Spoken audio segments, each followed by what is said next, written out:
Welcome to Grace Online. So glad you're jumping on here. We have something special for you today. We've had to cancel our in-person services due to inclement weather. And I hope you are cozy and warm and comfortable and enjoying your time in the safety of your home or wherever you are. Because of this, we knew this storm was coming in. We had the opportunity to kind of take advantage of that and create something special for you. So this morning we don't have a normal sermon. We don't have our normal online campus stuff. We have something really special that we have put together for you. I hope you really enjoy it. And please remember, wherever you are and whatever circumstances you're in right now, God is not limited by time, space, or any of that stuff. So I hope this is a blessing to you, and I can't wait to see you soon. Welcome to Grace Free Church Online. And we're really excited to kind of introduce this little series we're doing called Ask the Joshes. That's because his name is Josh and my name is Josh, and people do not know how to refer to us as pastors. No. This video is all about us just getting real with you and having an honest conversation, hopefully getting deep. So if you're coming here and you're looking for some teaching and scripture, we're definitely going to hit that, I think, but it might just be, we might be coming around to it a little bit differently. And I think that might be good and something different that you're into. If you're just wanting to watch a full message from start to finish, I can recommend any of his. Just go to gracefreechurch.net/talks if that's what you're looking for right now. We thought this would be an awesome opportunity for you to jump in a little more informal, maybe. Yeah. Something a little different. Little different, yeah, but a little good. Yeah. Just kind of like how our Bibles are a little different. Yeah. You're more of a Bible nerd. You have a bigger, that thing's twice the size of mine. Yeah.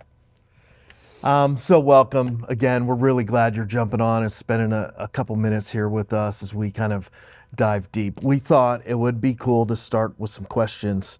And one of the questions I get asked a lot is, why did you become a pastor? Do you want to take that one? Because I don't. Yeah. Throughout all of high school for me, I was a nerd when it kind of came to accounting, and I loved all my accounting classes. That was something I was like, oh, I'm good at it. I'm just going to do this. But then throughout high school, that was when I became a believer. And when I started that journey on my own, and I was just kind of following God, learned more about Jesus, it really set my heart on fire, especially with being in a public school, that I just wanted other people to know that. So that eventually led to me just kind of posting my own videos on social media, just talking about Jesus, talking about different verses that I liked, and I look back on it and I'm like, wow, I said some pretty frog stuff. I don't know. I'm like, man, I didn't know what I was talking about, but that was the heart behind it. And I didn't know I wanted to be a pastor. I knew I wanted to be in ministry. I knew that, this thing that I had that I knew about in the Bible, and I wanted people to know about it.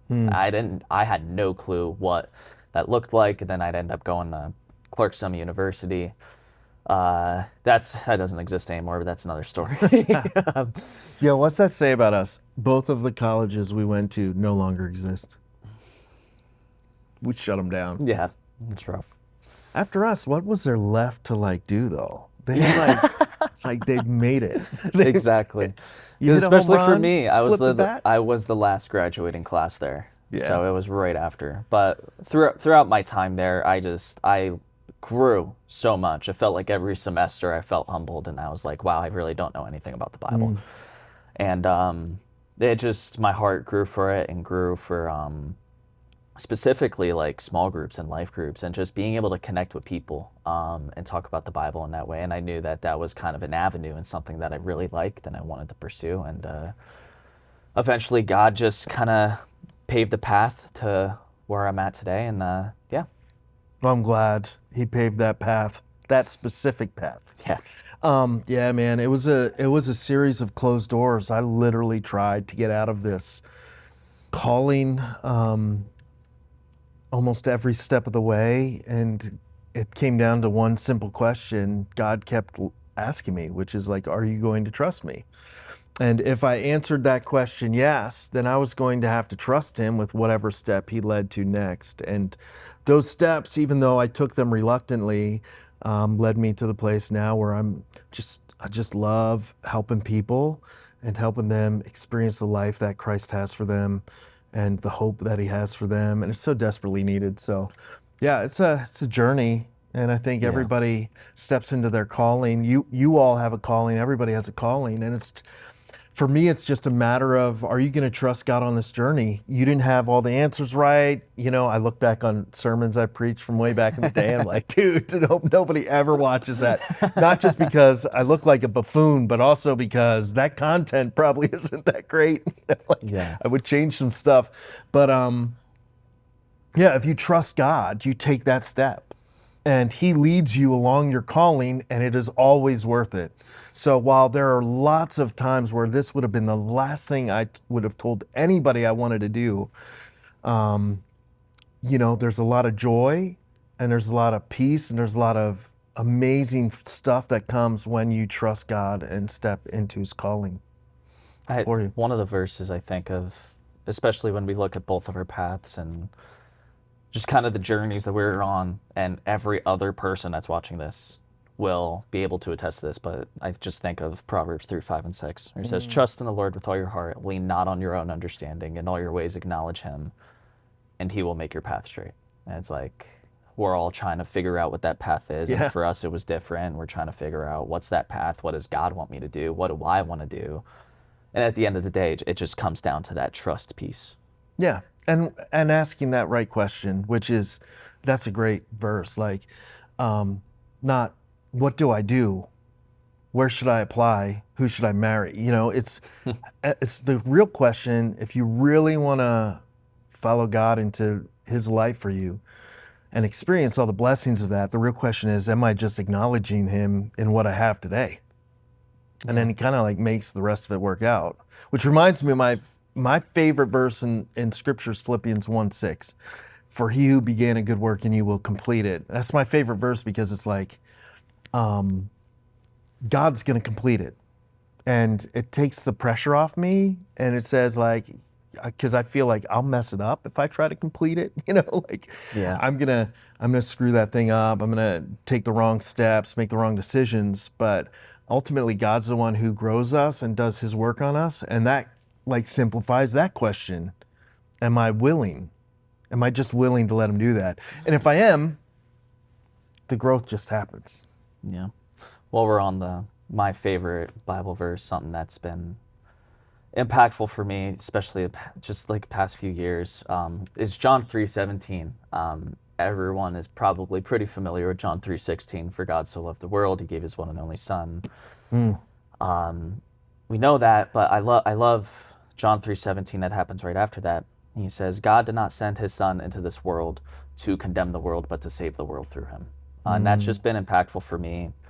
I've always struggled so much with getting so like hard on myself and frustrated, and to the point where I'm literally like condemning myself. And when I'm doing that, because I think of myself in that way without realizing it, it translates to how I feel God is viewing me at the same time. And that verse helps me and kind of brings me back down to earth and reminds me, Jesus did not come here to tell me how messed up I am or to condemn me, but he came here to save me. And I can live in that freedom that I have through Jesus because he already took on that wrath. He already took on that weight. And I'm doing a disservice to me and to him by just putting that weight back on myself that doesn't need to be there. Yeah, man, that preaches. And so many Christians live like that, heavy, just heavy, burdened by guilt, you know, putting the weight that Jesus took off and putting it right back on themselves. I have a question that I think is an interesting question. This is a question I would have for every person that's probably watching this. But since you've been here, you've been here for a year with us? I mean, our relationship goes longer than that as a church and with you and me and you, but full-time, like new building, new everything, like since the summer. Not even a year. Yeah, July. What's your favorite part of church? For me, it sounds like the cliche answer, but it's being with people. Like I I enjoy so much being able to do this with others. And it's not even, I'm not saying that from a pastor's perspective. Yeah. Like whether if I was a pastor or not a pastor, coming to church on a Sunday morning, being able, because throughout the week for so many people, like we have the privilege where we're with a lot of other like-minded believers. A lot of people, their day to day, you're not walking with believers and people who are like-minded, people who have the same faith as you. And for me, it's so refreshing. It brings me joy to be able to come into a place where everyone is like-minded, where people are all on the same page, and we get to freely, especially in the country we live in, we get to freely just worship our God together. Have those conversations. I enjoy being with people and just being able to hang out. It's something that just refreshes me a lot. So Yeah, I would say something similar. Like I love that we get invited into people's stories. yeah, Sometimes that's really heavy, but it's always a privilege and something that I feel like I want to carry the weight of because people trust us and yeah, they invite us into their stories, just like you kind of are inviting us into whatever space you're inviting us into right now. It's just one of my favorite things. And I love all the stuff. I love worship. I think we have incredible worship. It's designed the way it is designed on purpose. Everything we do has a reason. I love the vibe in Grace Free Church. Those things are really special, but I think sometimes people enjoy those couple of things and miss out on the best part, even as awesome as those things are, which is like, man, people and relationships and getting to know others that are kind of like on the same journey you're on. while we're on church, I want to ask a personal question. Oh boy. What is a tearjerker song for you? Tearjerker song for me? Oh man, so recently this changes. It used to be Whole Heart used to get me every time. I think that's a Hillsong United song. Yeah. I think. And then it was shoot, Scott's gonna rip me for not knowing this. We even had it at my father's funeral. It's the one I don't remember the name of it. Benjamin something? Huh? Highlands. That could you guys tell that was Highlands was a really good one. Yeah. Highlands is like such a psalm worship song. Like it's like straight up Book of Psalms style. So that one used to get me. Lately, honestly, Gratitude has gotten me. We did that at our recent worship night, and there's that one line that says like, "I got nothing else. Yeah. I got nothing else to offer." Right? That's one of the lines. Yeah. It gets Something me. along those lines. Yeah, it gets me every time. So those are some really powerful. What about you? There's so many. Same for me. I'm sure it's the same for everybody. It changes from Yeah. time to time as music continues to change. One that has always remained consistent for me has always been Living Hope by Phil Wickham. I mean, when that song came out, and I've been listening to that song every time, I struggle to even, I can't even, it's one of those songs I can't even sing. It's just, if we're playing it at church, I'm just reflecting on it, thinking about it. I think that song beautifully like walks through like the whole story. Like it starts Yeah. off by talking about how great the chasm that's between us, like how far we are from God without him, to the point where we're praising God and singing that for this living hope that we have in Jesus. Yeah. Another song, again, has always been Goodness of God for me. Man, There's that's a good one. a specific line that says, I've known you as a father and I've known you as a friend. And it's just hearing those two different perspectives of like who God is to us and just like he's in control of everything, but also he loves us and he's like right there. Like in the just hearing that, there's just, I'm sure everyone understands, there's just sometimes certain things are worded in a certain way that just like hits Yeah. you differently. And Gratitude also is just recently, an awesome song that's hard not to tear up when you're just hearing everyone shout out loud for Yeah. that one. Those are awesome songs that we play regularly, Yeah. and I'm pretty sure Living Hope is back on the Easter weekend list. And Scott's gonna throw something at me from off camera if I got that wrong, because we had a planning meeting about it yesterday. Yep. But there's a lot of stuff in and out of this brain very often, very often. But That's why they called you Old Josh. the deepness of those worship songs they're so theologically deep. Yeah. And I think sometimes people miss that because of the coolness of how they're played, and that's awesome. That's how they should be played. I think it's honoring to God to take modern music and to use it to worship God. One of the questions I hear a lot is about hymns, and I love hymns, old traditional hymns. We don't play hymns. Mm-hmm. We're not going to play hymns in a traditional sense as part of our worship service. But there is the depth found in these new worship songs that is equal to the depth found in the hymns. And I would put some of these songs theologically up against any old school hymn. And what's interesting now is, I think you mentioned this the other day, like Phil Wickham is considered like a modern day hymn writer. Yeah. And so there's these theological depth to these songs. They're powerful emotionally and they're powerful biblically. Yeah. And I love that. Like you mentioned Jesus, God as our Father and as a friend in a song. Like that's really important and deep. Like, do you know that God is Father and perfect Father, not just Father, not like your weak fathers or disappointing fathers. And God is called our friend, and Jesus is called our brother. Yeah. And all of these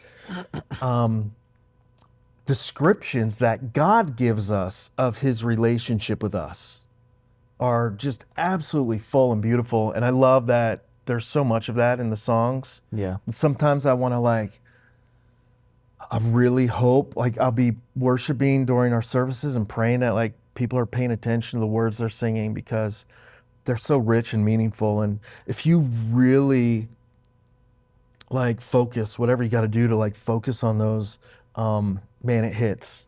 And that's why sometimes I just enjoy not singing, not because I'm not good at singing, because even though that's true. You're good at singing. But I like to not sing for two reasons. One being just that time of reflection of just these are what the actual words are saying. And I love how personal some of these songs just make it. Yeah. And it remind that perfect example of I've known you as a father, I've known you as a friend. It makes it so personal, reminds us that our God is a personal God and meets us right where we're at. So I love being able to reflect on those things, but then I also love to remain silent and just hear the voices of everybody else singing, because I'm just thinking in the back of my mind, this is just an ounce of what heaven's going to sound like. Like hearing everybody is almost bringing me to tears. I can only imagine what it's going to be like one day when we're not here anymore. Worship night was like that, man. People were, when we have worship nights, people just really, it's on Sunday too. Sometimes I'll just listen. But it's so cool when all those voices are singing. So yeah, definitely take some time to listen and reflect and think about the words. Yeah. You should sing though too. Yeah. Yeah, I do. Because sing. Josh is listening for people to sing. Yeah. And also because what singing does is it declares truth. That's so much of an important part of our spiritual formation, is to be reminded of truth. And there's something powerful about when you say something out loud instead of just thinking it, that reminds you in your own voice of a truth that you believe or that you're struggling to believe, but you're kind of claiming. And I think that's an important part of prayer, and that's an important part of singing. And I would even say sometimes it's good to even just read a verse out loud to yourself, just so that you're saying, speaking, and hearing. There's this Romans 10:9 and 10. It's the simplest verse to ever remember. It's my favorite when talking about what it means to find salvation through Christ. It just says, confess with your mouth and believe in your heart. And there's something powerful about that, confess with your mouthpiece. And people are so shy with themselves, to themselves, like, I don't, that sounds bad maybe, but you know what I mean? Like, we live in a world where we don't want people to see us or be too open or let our emotions out. Maybe because we're always told to like contain ourselves, and sometimes it's okay to be like uncontained. Don't go straight up David. you know what I'm talking about? Bring your own symbols. David brought his own cymbals and danced down the street, barely wearing anything. To praise God. But so wear some clothes. But like, it's good to sing too. We got deep into worship. I did not expect that. That was not on the plan. No. So if you were going to share like one encouraging word to everybody out there listening, we were kind of a little all over the place this morning. What would you share to them just to encourage them, to give them something from Scripture? There's a specific verse in James that I like a lot. It comes to mind a lot for me. James chapter 4. It's really just verse 7. Verse 7, the beginning of verse 8. He says, submit yourselves then to God, resist the devil, and he will flee from you. Come near to God, and he will come near to you. And I love the beginning of verse 8 because I feel like it sometimes, especially with just this whole walk with God thing and trying to figure out our path and trying to figure out what's going on, like, I feel like we get so easily like overcomplicate things and try to make it harder on ourselves by trying to figure everything out. And not just in this verse, but throughout all of Scripture, we see that just the common theme of come. Just come to God. And this verse gives us the promise that if you come to him, he will come to you. And it's almost like an encouragement of just like, God's waiting. Like, he's right there. It's not like we have to go find him or we have to go catch him. Like, he's waiting with open arms. He's not crossing his arms, scolding us, or like, he doesn't look at us in that way. And when we draw near to him, doesn't necessarily like answer all of our questions right away or fix all of our problems right away. Not necessarily, but there's a peace that comes with that. There's a hope that comes with that, a joy that we're able to find in him, where that when we draw near to him, it allows us to be able to just be a little bit more at peace and not overcomplicate things and not overcomplicate what this whole faith thing is meant to be. We're just slowly growing over and over again when we continue to draw near to him, whether if that's taking consistent time to just pray or read our Bible or listen to worship music or come to church to have, good conversations, following up with people up here. Like, all those things are ways that encourage us, remind us where we're just coming back to God and we can hear back from him.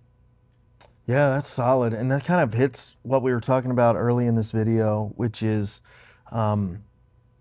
like asking, don't complicate it. Just ask the simple things, are you coming to him? Are you acknowledging him with how you live, with your day-to-day stuff?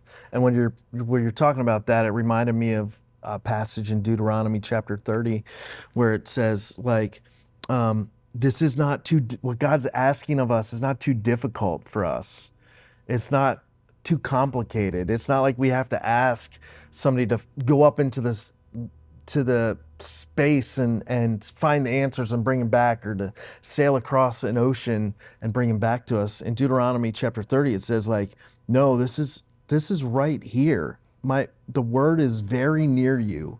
It's in your mouth and it's in your heart so that you may obey it. And I'm like, yeah, God's really close. It's really close. And this is not supposed to be complicated. And just come to him. It's an invite. The whole thing. It's just one big invite back into relationship with him. And I'll just take this as an opportunity to say, this is your invite. Join us at Grace Free Church. If you've been disconnected for a while, if you've never been to church, this is your invitation to come. I think you'll find a really incredible place with really incredible people, and even better, an amazing God that you'll hear in every song and in every message. And yeah, and if you have been connected and you've been coming, thanks so much for being a part of Grace Free Church. And this invitation for you is to maybe like take it a little deeper. If you don't sing, sing. Yeah. You know, if you're not connected to people in relationships, get connected to people in relationships. There's so much that God has to offer you, and He offers it, so much of it, through what is the church. People, not a building. People that love God and are following Him together. So yeah, thanks for being a part of this and jumping on here. Maybe we'll have some more of these to come, probably, Yeah. for sure. And we can't wait till we can see you again in person.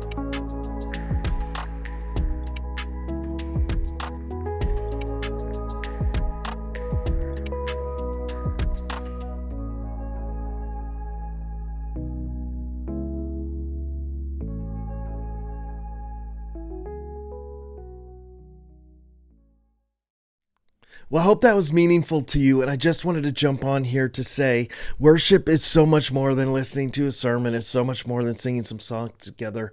Worship is how we live. It's what we do. And part of that is what we give and how we live generously. So I just want to encourage you to do that today. Of course, we treasure your partnership with us financially. We can't do anything. All of this that we have at Grace Free Church is from the generous donations of people just like you who support our mission and our ministry. And if God is leading you to, I just encourage you to give as an act of worship to Him. We give because we trust Him. We give because money can so easily tangle up our hearts. We give because generosity frees us. And we give because God told us to. And it's just an act of trust and obedience. We don't talk about money a lot at church. And yeah, because we know what that's like. But your generous donations mean a whole lot to us, and we're so thankful for all of you that support the ministry here at Grace Free Church. And more than that, find a way today to worship with how you live the rest of the day. Just find a way to worship with how you treat each other, worship with how you love each other, worship in how you serve each other. And I know that God will bless that. Thanks for joining us this morning at Grace Online. Can't wait to see you again real soon. Have an awesome day.